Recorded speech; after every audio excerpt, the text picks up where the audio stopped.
So, Sylvie. Oh, there we go. We're live So again. said bye. Oh, damn. So, NJ, this guy had no hotel experience. What did you guys hear last? So this guy, sure, yeah, he had no hotel experience whatsoever. These hotel properties were janky, they're old. He said, "Hey, I'm gonna make you money. We're gonna renovate. It's gonna be great. Everyone's gonna be banking." That didn't happen, of course. He has to pay $5 million, a little bit over actually, in restitution, and he gets to spend 2 months in prison.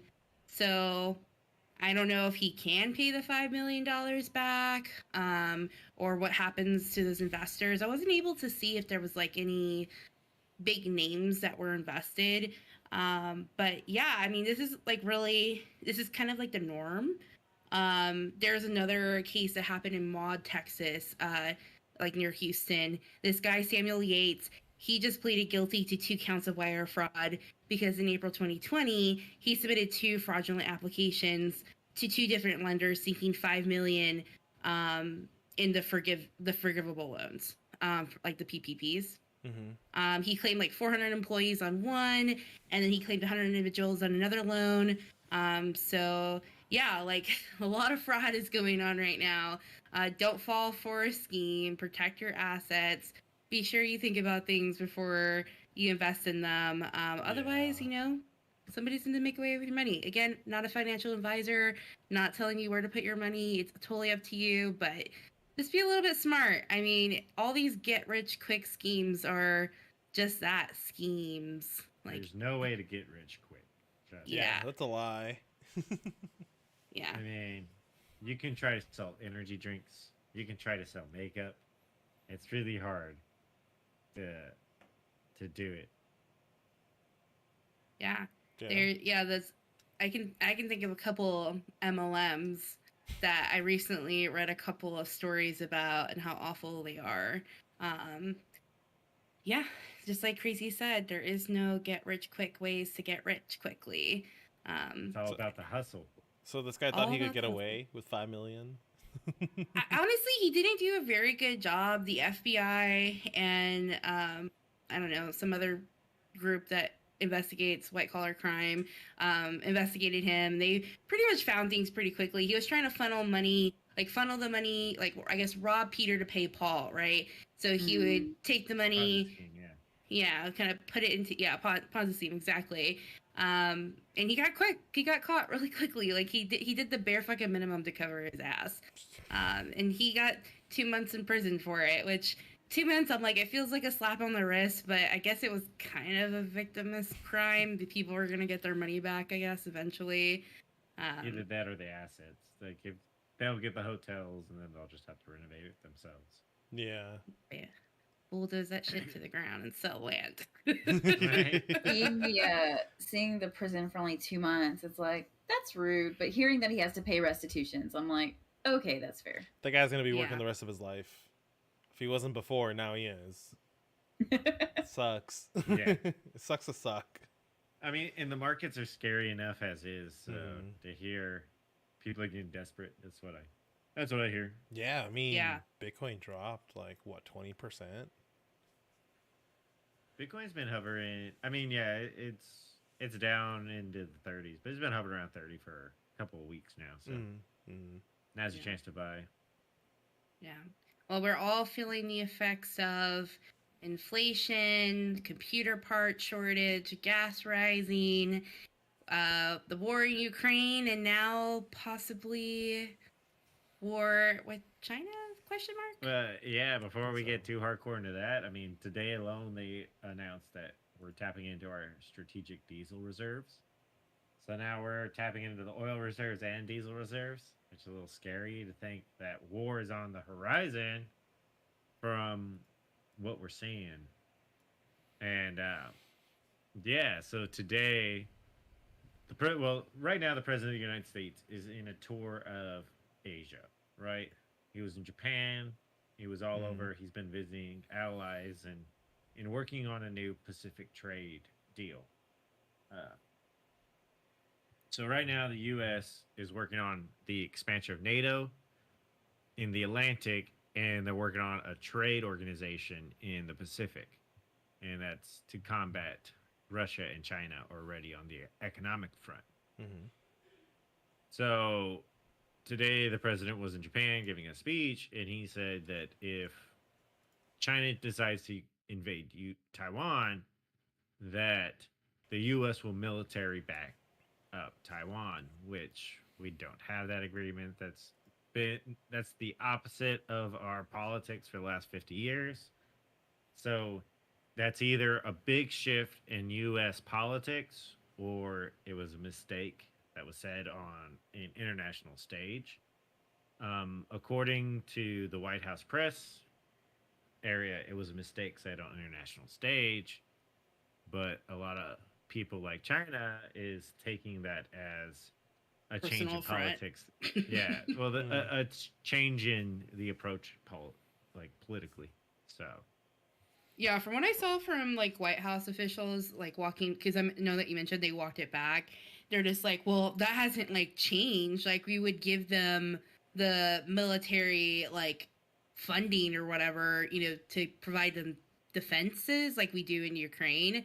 But the way that it was said in that that reporter question, the way that Biden said yes, like it felt no hesitation. Like it was, I was shook honestly when I saw that question being answered like that.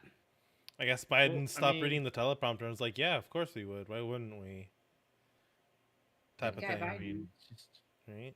Not the first time he said something like that, though. Mm-hmm. No, it's not. Yeah, I mean, he's made a lot of comments about Putin and Ukraine that his press secretaries have walked back tremendously. Like, from what Biden says, he's a very if we need to step in, we'll step in, right? Like that's what he believes. Like he's ready to step in at any moment. I personally believe Biden would have us in Ukraine if he could politically swing it right now, but I don't think he has that support. But he's gonna find support against Taiwan. We don't have many options not to defend Taiwan at this point. Like we need to. They're the biggest producer and distributor of microprocessor and silicons. Like there's just no way. I mean, yeah, like Norma said earlier about computer parts shortage. You think it was bad before? Wait till China has Taiwan and owns Taiwan. Like it's pretty much then we're at China's mercy for then on. Like that is a turning point in geopolitical alignment right there. Yeah. So I don't know. What do y'all think? Do y'all think items like this being walked back only makes the situation worse or better?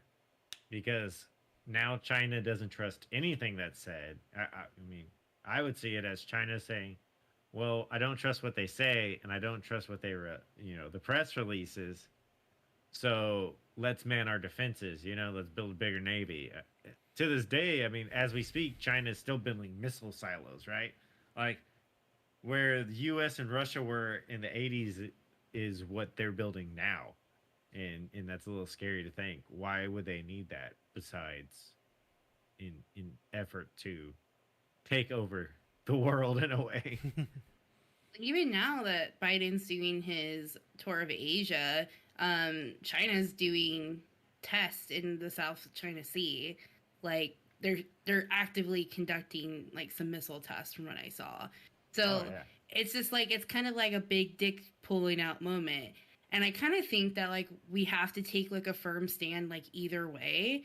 Like I understand the political consequences of it, right? Like coming outright and saying that could have a lot of consequences on the economy, but coming down to like what's right, like the people of Ukraine deserve to be defended and deserve to be free, and they're fighting for it. The people of Taiwan also deserve to be defended and to be free. But like the consequences has such like a weight, and it sucks being like, well, we can't do this because it will cause this to happen. Like no matter what you do, there's gonna be a domino effect, and I feel like we should err on the side of doing the right thing. And that's the thing. Taiwan is in the it's miles You know, it's less than 100 miles away from mainland China. So it's thousands of miles away from the US. So if we, in essence, they can wipe the whole island, they can swarm it with troops before we're even able to render aid. So it's going to be one of those things that, and then the way China, their one China policy is that they own the entire South Pacific Sea area. So that includes Japan. And if you think the people who thought China's going to stop at Hong Kong are now saying, oh, they're going to stop at Taiwan. No, they're not. They're not going to stop. Once they get Taiwan, Japan's next. They're not going to stop until they have treaties with Japan. Yeah, they're not going to stop until entire sector is taken over. Look at what happened to the United States.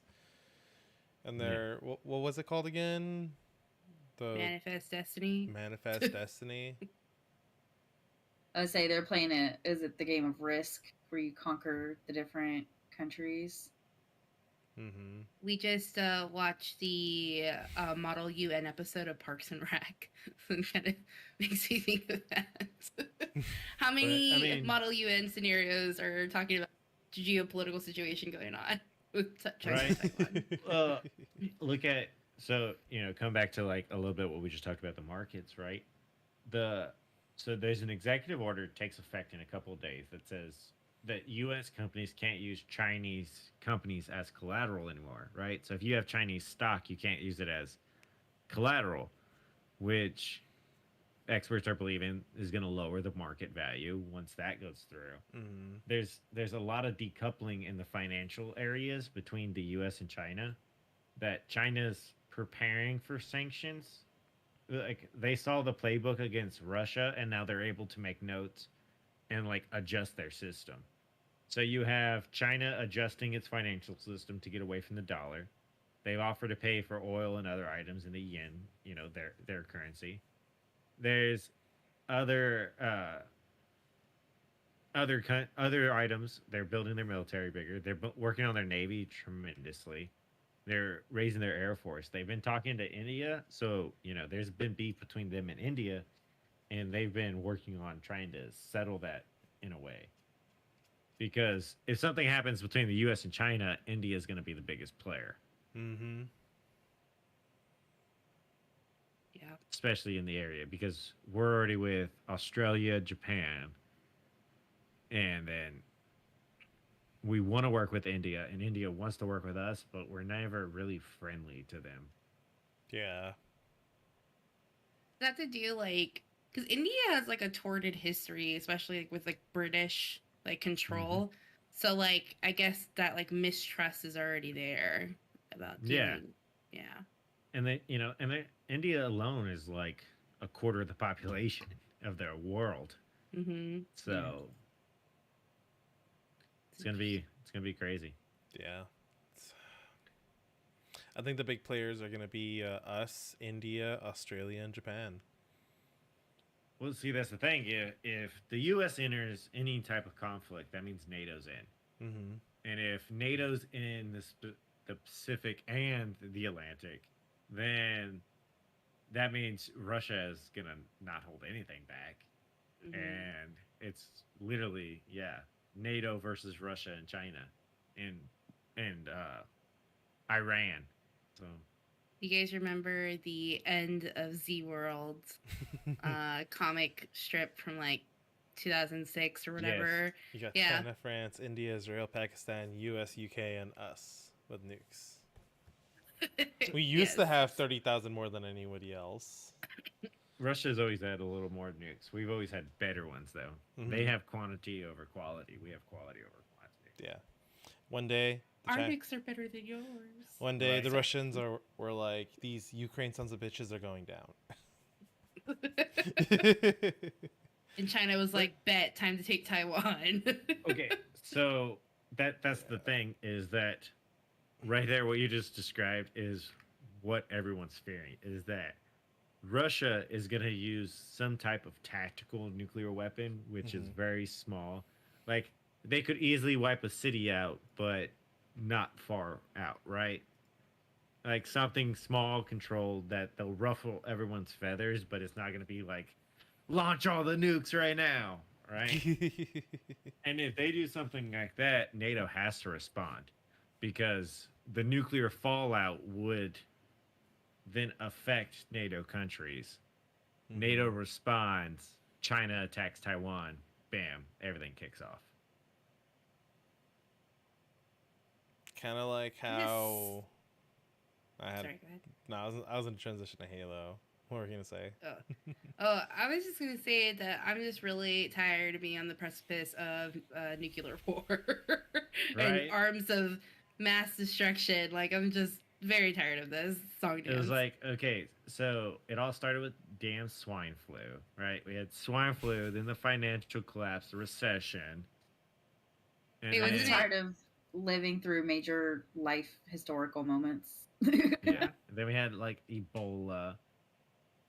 We had bird flu, coronavirus. Yeah, coronavirus, COVID-19, COVID-20, COVID-20. Now we have monkeypox. Yeah. I did see that. The guy went from New York to Canada or something like that, right? Like somewhere in the Northeast. So, not to go too far off, but they have tracked to what they think the epicenter was. And it was a fetish festival in Europe somewhere. And they've traced that it was a gay man's fetish festival. Like it was a fetish thing. Everyone got in the woods, had a fun time. But in all the cases that are being tested in all like 7 countries, at least one person that's in the chain was at that festival. Oh, wow. So, and this one's passed by bodily fluid or touching. So as something, like that, a lot of people would be crammed in close contact. I would say so. The giant orgy in the woods. I'm pretty sure some bodily fluids are swapped. Yeah.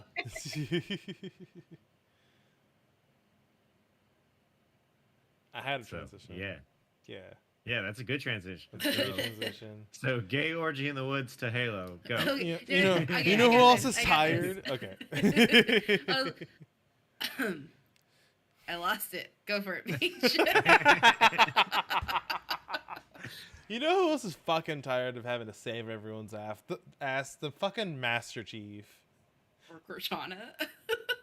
Oh, yeah, Cortana. We all know this. Yeah. Okay.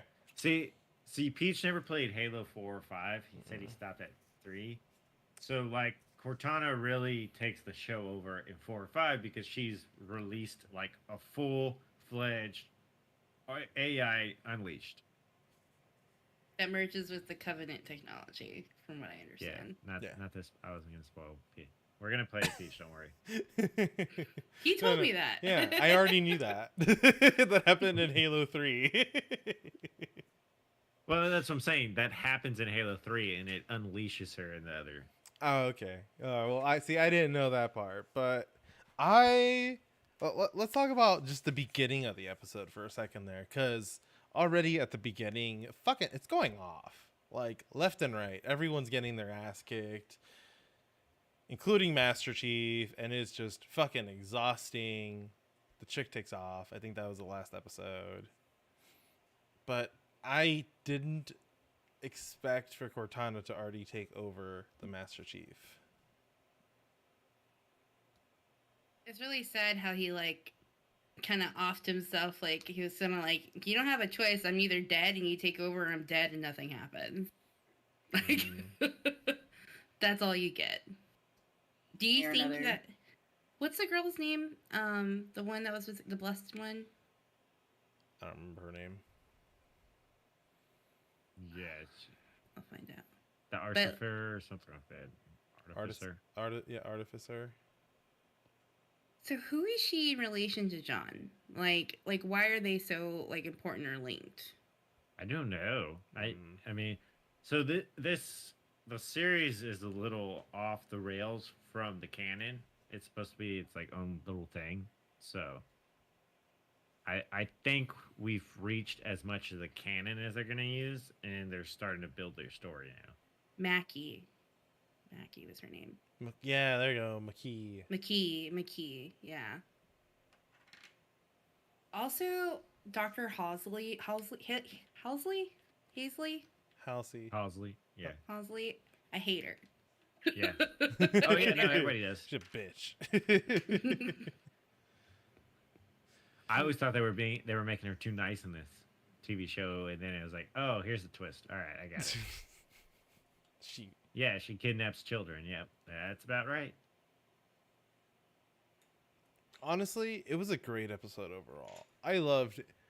And I'm being totally honest here. I enjoyed every fucking episode of this series so far. I want to come back to it. Okay, here's some background. This is from ScreenRant.com. In the original Halo timeline, the ancient race known as the Forerunners reprogrammed human genes with what they call a GS, or gene song, allowing them to use Forerunner technology.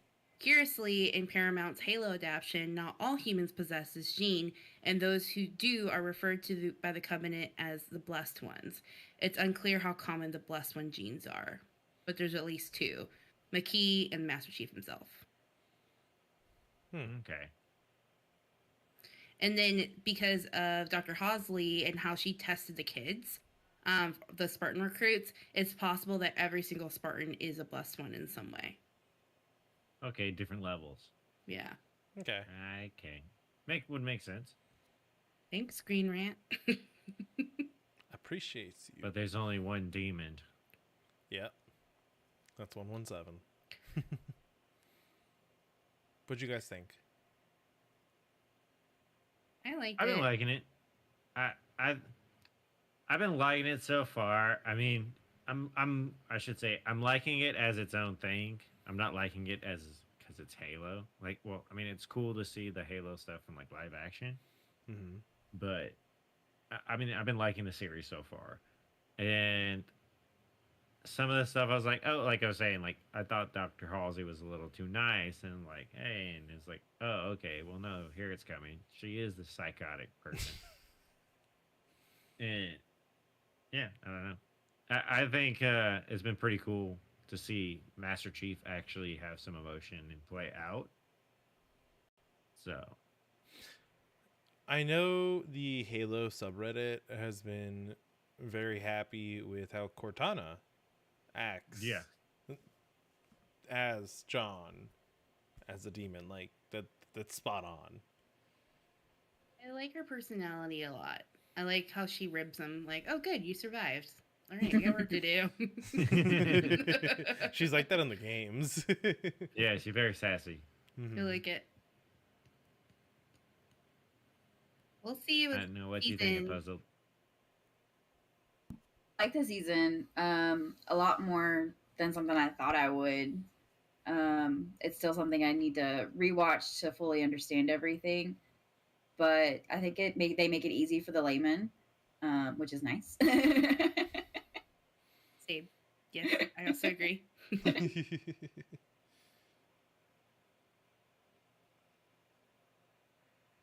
Well, I guess that's go ahead and go full circle with the I said, finale. Well, I was just gonna ask. So, since we played a little bit of Halo Reach, like, how you feeling being more exposed to the Spartans over just Master Chief? Honestly, it's different. Like I didn't expect it. I stopped playing at 3. I never really got to Reach because I didn't have an Xbox after that, and it's awesome. Like I've definitely enjoyed it. I like how they have the different pickup items in the game, so you can either have an overshield, you can have a sprint, you can have a fucking booster pack, whatever it is, like in Infinity. But that's ability. Yeah, like you can pick up. Like all the Spartans have their own different little quirks. Mm-hmm. Yeah, I really like it. Yeah. Kai, the blonde with the pink hair. Really like her character. I enjoy it a lot. Like I hope she lives. I hope she Honestly, lives. me too. I'm looking forward to playing more Halo this Wednesday. You gotta remember, after Reach Reach takes effect, like the Spartans start to fade away as like they all age. Mm-hmm. They start fading off really quick because they never make more Spartans really. Yeah.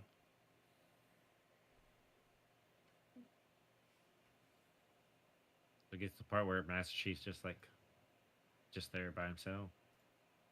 Paramount seems all in with this Halo like franchise, so I'm thinking it'll definitely come back next season. I haven't seen if it will or not yet. I haven't done Yeah, I mean they've really only touched the surface, so you can definitely tell they're gonna bring in a lot more of the extended universe into it. Mm-hmm.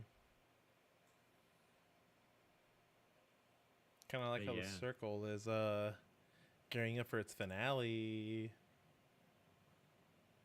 Very excited for the Circle finale coming up this Wednesday. The 4 episodes that we got really left us on a cliffhanger. So just to reiterate, we have the week 3 episodes come out, which were 9, 10, 11, and 12.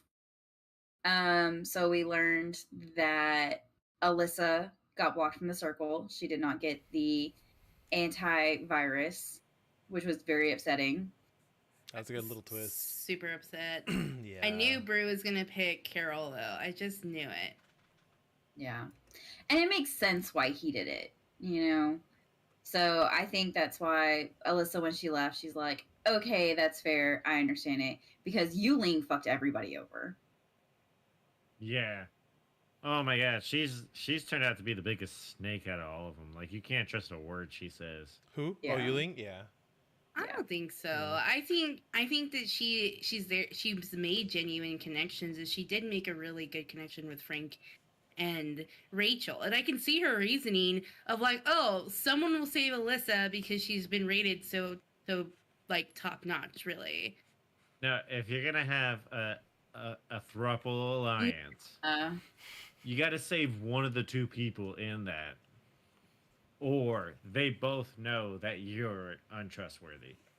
And then she's tried to lie and manipulate to Nathan the whole time, and then she's lied and manipulated Alyssa, Brew. I don't think so. I think don't think Nathan's so. way more of a snake than she is. Like, Oh yeah, no, Nathan's a snake. Like he's playing a super dirty game. But I think him and her are playing the dirtiest games. Nathan's And she's definitely hiding a it behind snake. niceness. Yeah, she's hiding it behind her flirtations and... Yeah. I don't know. Like, okay, so the entire time that we've seen Nathan interact with Yuling, it's been only flirtatious. Like, he hasn't gone out of the way to really establish a firm grasp in that relationship with her.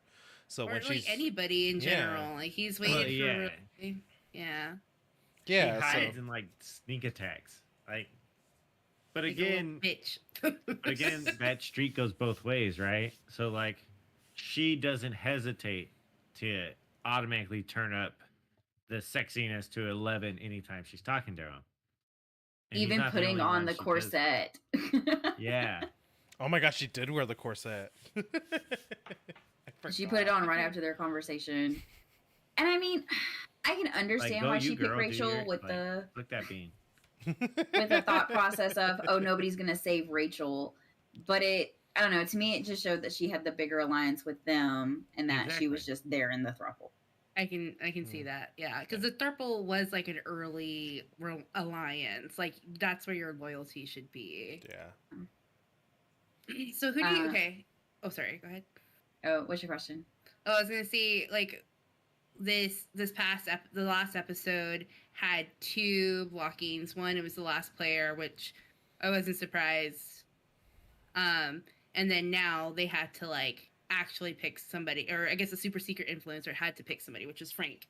Again, like I think this is his 4th time as an influencer. I don't know. I don't think he's gonna win. At this being an influencer that many times, I think they're gonna get at the end and they're gonna all just like, well, Frank's kicked out the most people. Mm-hmm. Maybe. I don't know. Now that they don't know who the influencer is and where they land in their top 5 slots, it's going to be really difficult to try to figure out exactly where they will land. But I definitely think that Frank has a really good chance of winning. Do you think he'll take out a top player, or do you think he'll kick out like Nathan? I think he's going to kick out Nathan. A relationship with Nathan, doesn't he? No, he doesn't trust Nathan at all. No, yeah. Nathan immediately turned on Brew and went to Blab.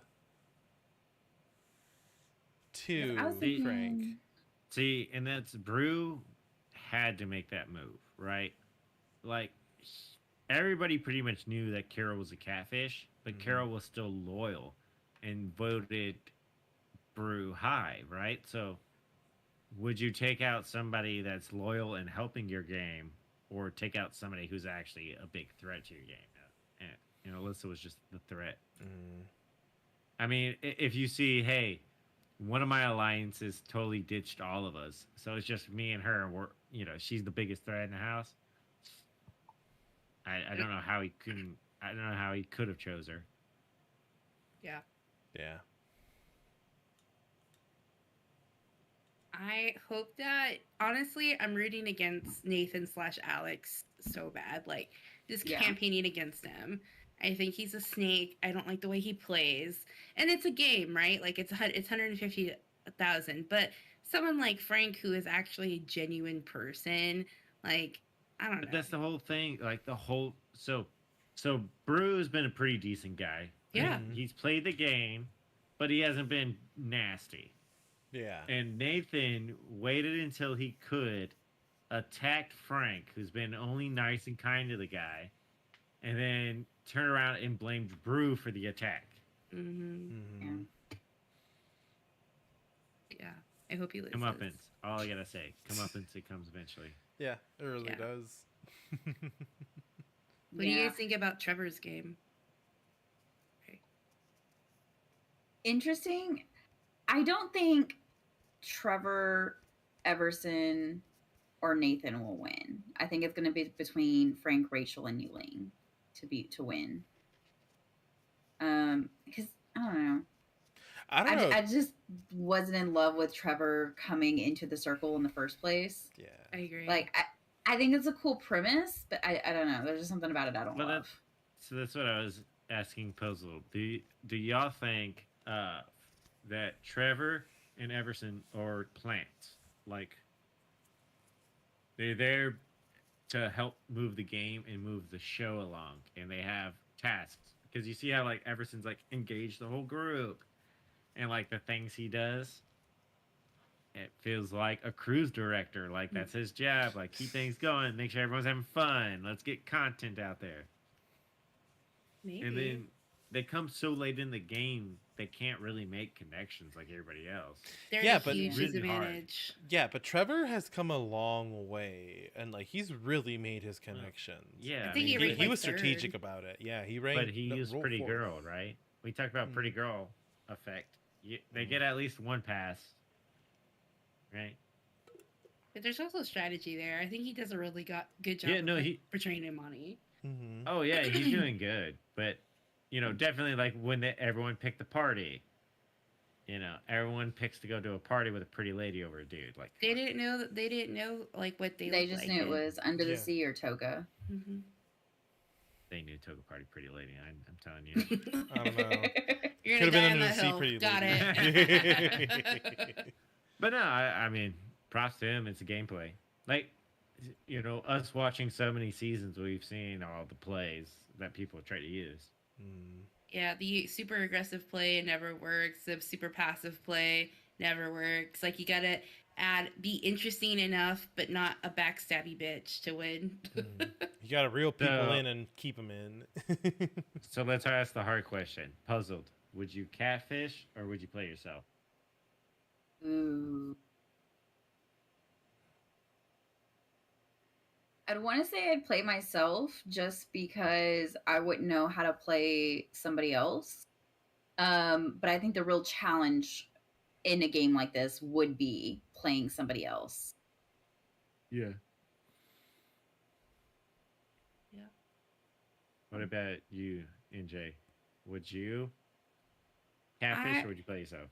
I would play myself. Like, the one thing I learned in this game is that you have to be authentic, and in order to get people to really see you, like those insincere type of gestures or even like wording that's not yourself, like it gets you out, right? And I think like the people who really stay in the win they are really themselves, with the exception of Delissa. She did a great job portraying Trevor. Yeah. I don't think I could do that. Props to her. Yeah. Yeah, and she came in prepared with like the playbook that had like sports teams and like she was ready. She did it well. What about you, What about you, Peach? Yeah, time to think. I would want to go into somebody else, but I think I would win. I'd be able to get to the finals as myself. Because I know I'm going to slip up at some point as someone else. Like, I'll fuck up. Yeah. I'll fuck up big and I'll get kicked out. Yeah, I don't know if I could gender catfish, but definitely if it was like somebody I can relate to, but just way better looking than me, I would definitely catfish, but more or less, I'd probably play by myself. Yeah. If I was going to catfish, I would just use the photos, but everything else just be me. Pretty much, that's what I'm saying, yeah. Yeah. Because it honestly just a big popularity contest. Who can be the most popular while being strategic? And that's a hard line to balance. Yeah, it's true. That's why I think if you can get away with just lying about one thing, you're good. And I think that's the catfishes that make it the farthest. Like Carol. Carol lasted the longest time. Mm-hmm. Carol lasted a long time, but Carol would last longer if there wasn't such the age gap. I think just the age gap between interacting with people of that age and the people of his age was noticeable. Yeah. Yeah. And don't go in for the sex advice. Just that's a bad idea. Stay away. Yeah. Oh my god. I love that was the first short story that Paul shared. Or what's his name? Josh? John, her son John. Mm-hmm. I love that was the first story that he shared with Everson when he saw him. The sex talk for his parents.